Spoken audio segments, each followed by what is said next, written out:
I have always been a lover of nature, and nothing brings me more peace than a good solitary walk through a dense forest.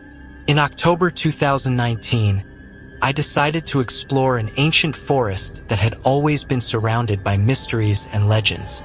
I had heard stories about the dark forest, but I never believed in ghosts or hauntings. To me, it was all just local superstitions. I arrived at the forest entrance in the late morning. The sun was high, and the rays of light penetrated the treetops, creating an almost magical scene. The air was fresh, and the sound of leaves under my feet was reassuring. I was looking for adventure and a bit of peace, away from the hustle and bustle of the city. As I ventured deeper into the forest, I felt a profound calm enveloping me. It was as if time slowed down, and I could truly breathe. I set up my camp next to a crystal-clear stream, a perfect place to spend the night. Hours passed quickly as I explored the surroundings, taking photos and appreciating nature. When night began to fall, I lit a campfire and sat down for dinner. The crackling of the flames and the sound of the stream in the background created a comforting atmosphere. However, a slight sense of discomfort began to creep in. It was as if something or someone was watching me from the shadows. I ignored the feeling and went to sleep, exhausted from the day's walk. But that first night in the dark forest would only be the beginning of a series of disturbing events that would test my courage and sanity. I woke up with the first rays of sun filtering through the treetops, feeling renewed and excited to continue my exploration. The discomfort of the previous night seemed like a distant thought. I prepared a simple breakfast and began to dismantle the camp, eager to delve further into the forest. As I walked, I marveled at the natural beauty around me. The dark forest, with its towering trees and leaf-covered trails, was a true paradise for a nature lover like me. However, as the day progressed, I began to notice small details that made me uneasy. A strange silence hung in the air, as if the animals had disappeared. At noon, I stopped to rest near a clearing. Sitting on a rock, I could hear a faint sound of running water in the distance. It was then that I noticed something strange. There were marks on the ground like footprints, but they were not animal tracks. They were human footprints, deep and distinct, but they seemed to come from nowhere and disappear in the same clearing. I decided to follow the footprints, curious to see where they would lead me. They guided me along a narrow, winding path, deeper and deeper into the forest. The feeling of being watched returned with intensity, more intense than before. I turned around several times, expecting to see someone, but the forest was deserted. By evening, I found a small stream where I decided to set up my camp for the night. The feeling of discomfort persisted, but I tried to ignore it while preparing the campfire and my dinner. I sat by the fire, trying to relax, but the sound of footsteps and whispers around me kept me on edge. I lay down early, but sleep was impossible. Every snapping twig and every whisper made me jump. The night was just beginning, and I had no idea that the worst was yet to come. While lying in my sleeping bag, surrounded by the darkness of the forest, the sounds around me became more distinct and disturbing. The crackling of the fire was not enough to drown out the whispers and the soft steps that seemed to come closer and closer. I closed my eyes, trying to ignore the sounds, but fear began to take over me. Shortly after midnight, I heard a loud noise, as if someone was stepping on dry branches very close to my camp. I sat up abruptly, my heart racing. I grabbed my flashlight and pointed it in the direction of the sound, but I saw nothing but trees and shadows. I tried to rationalize, telling myself it was just the local fauna making noise, but I couldn't shake the feeling that there was something more. The whispers continued, soft and indistinct, as if someone was speaking quietly, trying not to be heard. They were fragmented words, impossible to understand. The next morning, I woke up tired and restless. I decided to continue exploring the forest, but now with a caution that hadn't existed before. Every noise, every shadow seemed to be charged with hidden intentions. As I walked, I noticed that objects from my camp had been moved. My flashlight, which I always left next to my sleeping bag, was on the other side of the camp. Later, in the afternoon, while resting by a tree, I again heard footsteps, but this time they were clearly approaching. I stood up and looked around, trying to locate the source of the sound. It was then that I saw, for a brief moment, a shadow moving quickly among the trees. The figure was indistinct, but it seemed human. I ran towards the shadow, but when I reached the spot, there was no one there. Just the silence and the disturbing feeling that I was not alone. From that moment on, I began to doubt everything around me. Was I imagining things? Or was there really something or someone following me in the forest? These first strange incidents were only the beginning. As night approached, I knew that the answers I sought could be more frightening than I was prepared to face.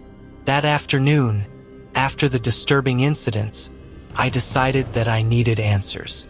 I left the forest and went to the nearest village, hoping to find someone who knew the area better. I found a small bar and, upon entering, was greeted by curious and suspicious looks from the locals. I sat at the counter and ordered a drink, trying to strike up a conversation with the bartender. After a few trivial exchanges, I asked about the dark forest. The bartender, an elderly man with a face marked by time, looked at me seriously and said, "You've been to the forest, haven't you? Did you hear the whispers?" I told him about the sounds and shadows I had seen. He sighed deeply and began to tell old stories about the forest. He said the area was known for mysterious disappearances and paranormal activities. According to him, many believed the forest was haunted by the spirits of those who disappeared. "The most famous is the case of a young man named Arthur," said the bartender. "He disappeared more than 50 years ago, and since then, they say his spirit still wanders the forest, trying to find a way home." I was intrigued by Arthur's story and asked for more details. The bartender told me that Arthur was a young adventurer who had entered the forest for an expedition and was never seen again. His family searched for him for months, but never found any clues about his whereabouts. These stories, far from driving me away, only increased my curiosity. I decided that I needed to learn more about Arthur and why his spirit was still trapped in the forest. I returned to camp with a new determination, determined to uncover the dark secrets of the dark forest. As night fell, the feeling of being watched returned, more intense than ever. I knew that the next few hours would be crucial in understanding what was really happening there. Upon returning to the forest that night, the atmosphere seemed denser and more oppressive. The feeling of being watched was almost unbearable. I set up my camp again, trying to stay calm and prepare for whatever might happen. Paranormal activity intensified quickly. While lighting the fire, I saw shadows moving between the trees, too fast to be just animals. The whispers became more audible, as if many voices were speaking at the same time, but still I couldn't understand what they were saying. I walked around the camp, trying to follow the shadows, but they always disappeared before I could get close. Suddenly, I heard a loud noise behind me, as if something heavy had fallen. I ran back to the fire and found strange marks on the ground, like footprints, but they didn't seem human. They were larger and deeper.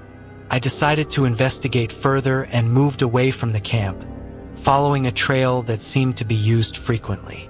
As I walked, I noticed that the whispers and steps seemed to follow me, never staying far away. I reached a clearing where I found an old, imposing tree. At the base of the tree, I saw something that caught my attention, a small pile of stones carefully stacked.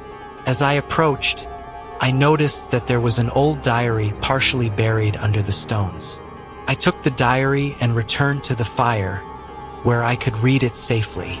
The pages were yellowed with time, but still legible. It was Arthur's diary, the young man who disappeared more than 50 years ago. The diary entries revealed that Arthur had experienced the same phenomena as I: whispers, shadows, and the constant feeling of being watched. He described encounters with a ghostly figure trying to communicate something, but he never fully understood. His last notes were desperate, pleading for help and expressing fear of never leaving the forest. Reading Arthur's diary left me shaken. I realized that I was dealing with something much older and more powerful than I had imagined. I knew I needed to try to help Arthur's spirit find peace, but I was also aware of the growing danger this represented. The night was darker than ever, and the moon only occasionally illuminated the forest floor through the treetops. Sitting by the fire, holding Arthur's diary, I felt a distinct presence around me. The whispers were louder and clearer, as if many voices were merging into one. Suddenly, I felt a chill run down my spine. I looked at the edge of the camp and saw an ethereal figure standing there, watching me. It was a ghostly vision, dressed in old, tattered clothes, clearly out of place and time. His eyes, empty and sad, met mine. "Arthur," I called, my voice almost a whisper. The figure did not respond verbally, but raised a pale hand and pointed to the diary I was holding. I understood that he wanted me to read something important. I opened the diary again and searched for some clue that could help free him. As I read, Arthur slowly approached. I felt a mixture of fear and compassion. He seemed desperate for help, trapped between two worlds. The diary pages told his tragic story of entering the forest in search of adventure and never finding his way back. There was a final note, almost illegible, mentioning a resting place near an old oak. I decided that I needed to find this place and try to perform some kind of ritual to help Arthur find peace.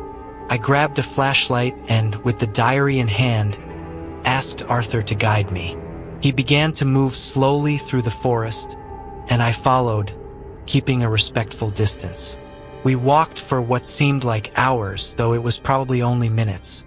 Arthur led me to an area of the forest where the trees were denser and the moonlight barely penetrated. There I found an immense oak with thick roots spreading across the ground.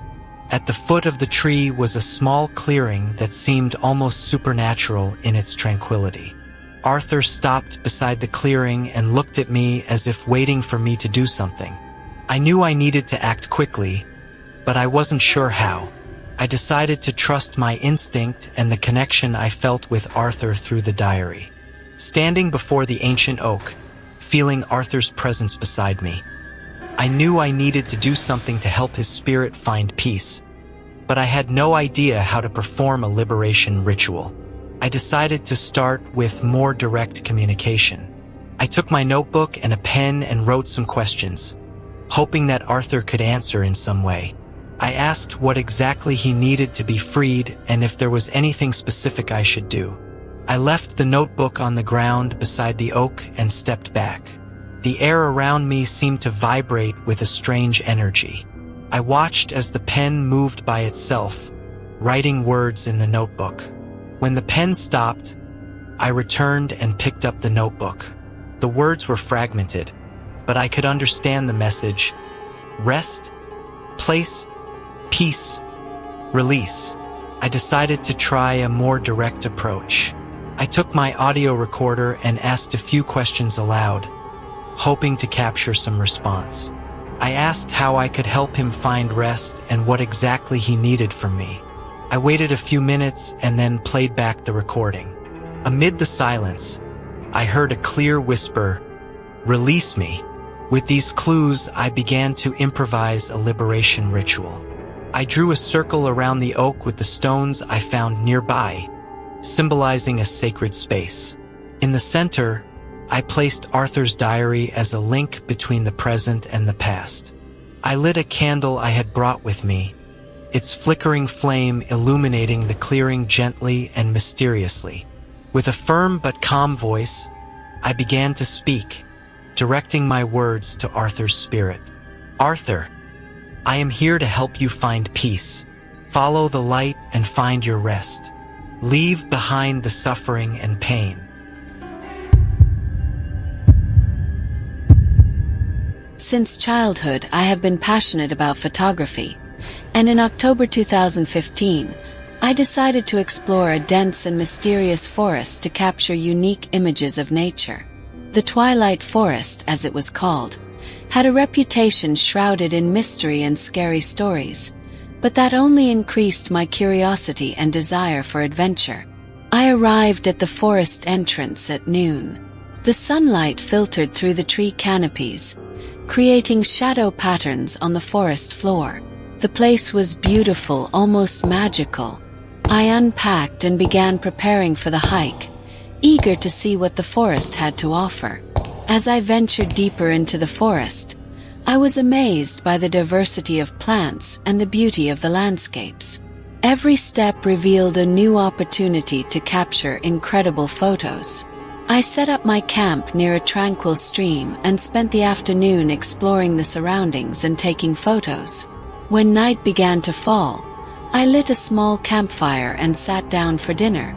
The sound of the stream and the crackling of the fire were relaxing, but as the darkness increased, I began to feel a slight unease. It was as if the forest, so welcoming during the day, was hiding dark secrets at night. I went to bed early, trying to ignore the feeling of being watched. The darkness was deep, and the sound of leaves in the wind mingled with the noise of the stream. Little did I know that that night would be the beginning of a series of disturbing events that would change my perception of the Twilight Forest forever. The next morning, I woke up with the first rays of sun penetrating the tree canopies.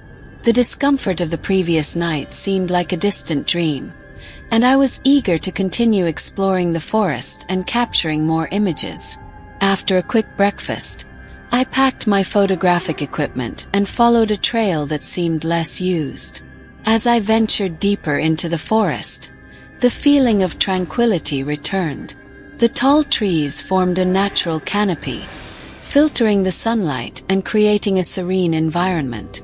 I found several incredible scenes to photograph: wildflowers, ancient trees, and shy animals that fled at the slightest movement. At noon, I stopped to rest in a clearing. I sat on a rock, taking a sip of water and reviewing the photos I had taken so far. The peace of the place was comforting, and I felt happy to have chosen the Twilight Forest for my photographic expedition. When the afternoon began to turn into night, I returned to the camp. I lit the fire again and prepared a simple meal. However, as the darkness settled, the unease from the previous night returned, more intense this time. I felt as if I was being watched, but I couldn't see anything beyond the shadows of the surrounding trees. As I tried to ignore this feeling, I heard soft sounds that seemed to come from all directions. First, there were light footsteps, as if someone was carefully walking around my camp. Then, indistinct whispers that I couldn't understand. I convinced myself that they were just the normal sounds of the forest at night. Despite the strange noises, I decided to lie down and try to sleep. I closed my eyes, but the whispers and footsteps continued, making it difficult to relax. The feeling of being watched grew stronger, and I began to wonder if there was more to this forest than met the eye. The night was long and unsettling.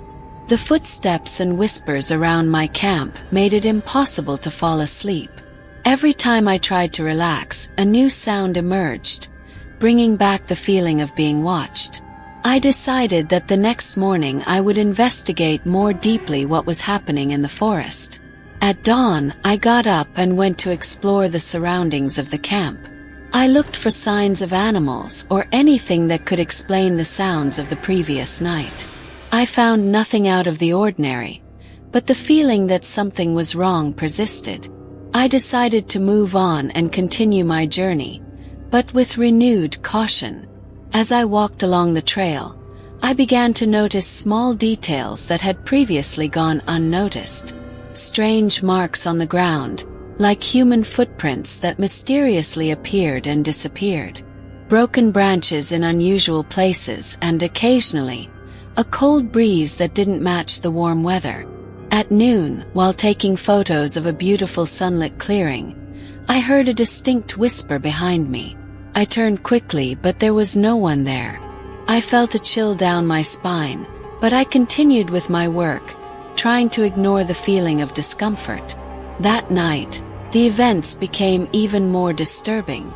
The fire I had lit to illuminate and warm up began to flicker violently, as if affected by an invisible force. The whispers were louder and clearer, but they still couldn't form understandable words. I felt as if I was surrounded by invisible presences, watching my every move. Trying to stay calm, I grabbed my audio recorder and began to record the sounds around me. I spoke aloud, asking if anyone was there and what they wanted. I waited in silence, my heart racing. When I played back the recording, I heard a distinct whisper saying, "Help me." These simple yet frightening words left me in shock. Who or what was asking for help? The situation was becoming increasingly surreal and terrifying. I decided that I needed to learn more about the history of the forest and any possible presence that might still be there. Determined to learn more about the strange events in the Twilight Forest, I decided to return to the nearby village to talk to the locals. I hoped they could shed some light on the mysteries and stories of the forest. I arrived at the small village cafe and, after ordering a drink, began asking the customers about the forest. It was then that I met an elderly man named Carlos, who seemed to know a lot about the area. He listened attentively as I described my experiences and, with a serious look, began to tell the stories he knew. According to him, the forest was known for many mysterious disappearances and reports of hauntings. Carlos spoke about a young woman named Isabel who disappeared in the forest many years ago. She was a talented photographer, just like me, and had entered the forest to capture unique images but was never seen again. The villagers believed that Isabel's spirit still roamed the forest, trying to find a way to communicate and ask for help. Isabel's story gave me goosebumps. The similarities between us were frightening, and I began to wonder if the spirit I had felt could be hers. Carlos warned me to be careful and avoid the forest at night, but my curiosity was stronger than my fear. I returned to the forest with a sense of urgency. I needed to learn more about Isabel and, if possible, help her spirit find peace. I took a notebook to make detailed notes and my camera, hoping to capture something revealing. That night, the paranormal activity reached a new level of intensity. I felt a constant presence around me, as if someone was walking beside me. The whispers were clearer, and sometimes it seemed I could distinguish words like help and Isabel. As I walked, I found a small amulet hanging from a low branch. It looked old and was covered in moss. I picked it up and instantly felt a chill run through my body. Something told me that this object belonged to Isabel.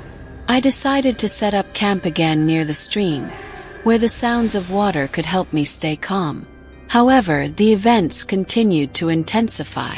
I saw shadows moving among the trees and heard distant laughter, as if someone was mocking me. It was then that suddenly, the figure of a young woman appeared at the edge of my camp. She was ethereal, dressed in period clothes, and had a sad but hopeful look. "Isabel," I called, my voice trembling. She did not respond with words, but her figure nodded slightly, confirming my suspicion. I felt a mixture of fear and compassion. Isabel seemed desperate to communicate. I grabbed my notebook and pen and began writing questions, hoping she could respond in some way.